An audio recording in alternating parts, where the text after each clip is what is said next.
ജീവിതം വിധിയുടെ ഒരു കളി മാത്രമാണ്. പലരും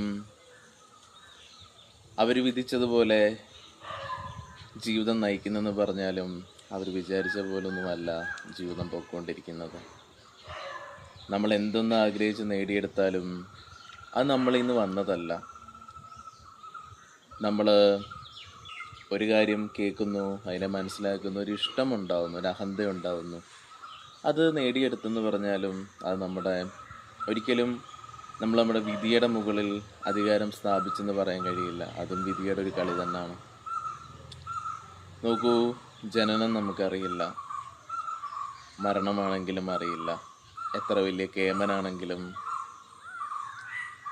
ആ ഒരു വിധിയുടെ നിമിത്തത്തിലേക്കാണ് പൊയ്ക്കൊണ്ടിരിക്കുന്നത്. ഇവിടാണ് ആത്മീയത വ്യത്യസ്തമാവുന്നത്. ആത്മീയ സാക്ഷാത്കാരം ലഭിച്ച ഒരു വ്യക്തികളും സാധാ മനുഷ്യരുടെ മരണത്തിലേക്ക് പോകുന്നത് പോലല്ല അവർ പോകുന്നത്. അവർ വിധിയെയാണ് മറികടക്കുന്നത്. കർമ്മത്തെ ഇല്ലാതാക്കാൻ ഒരേ ഒരു വഴി നമ്മൾ തിരിച്ചറിവ് നേടുക എന്നുള്ളതാണ്. നമ്മുടെ അവയർനെസ് കൂടുമ്പം നമ്മൾ ചെയ്ത കർമ്മമൊന്നും എവിടെയും നമുക്ക് പോകുന്നില്ല. പക്ഷേ വീണ്ടും നാം കർമ്മപ്രാരാബ്ധത്തിലേക്ക് വരാതിരിക്കാനും ചെയ്തു വെച്ചതിൻ്റെ കർമ്മം നമുക്ക് നമ്മുടെ ജീവിതത്തിൽ വീണ്ടും കർമ്മത്തിൻ്റെ വഴിയിൽ നമ്മളെ കൊണ്ടുപോകാതിരിക്കാനും അവയർനെസ് നേടിയെടുക്കുക എന്നുള്ളതാണ് ഏറ്റവും വലിയ കാര്യം. നോക്കൂ,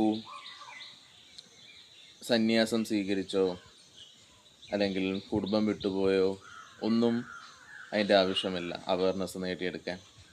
നിങ്ങൾ ദീക്ഷ സ്വീകരിച്ച് ധ്യാനം പരിശീലിച്ച് തുടങ്ങുമ്പോൾ തന്നെ ആത്മീയത സത്യം നിങ്ങൾക്ക് മനസ്സിലാവും. അവയർനെസ് തന്നെ വരും. അത് തന്നെ ഒരു തിരിച്ചറിവാണ് വിധി എന്താണെന്നും വിധിയുടെ വെറുമൊരു സഞ്ചരിച്ചുകൊണ്ടിരിക്കുന്ന, വിധിയുടെ വഴിക്കോട് പോയിക്കൊണ്ടിരിക്കുന്ന ഒരു ജീവന് തിരിച്ചറിവ് നേടിയെടുക്കാൻ ഏറ്റവും ശാശ്വതമായുള്ള വഴി അത് മാത്രമാണ് അവയർനെസ് നേടിയെടുക്കുക എന്നുള്ളതാണ്.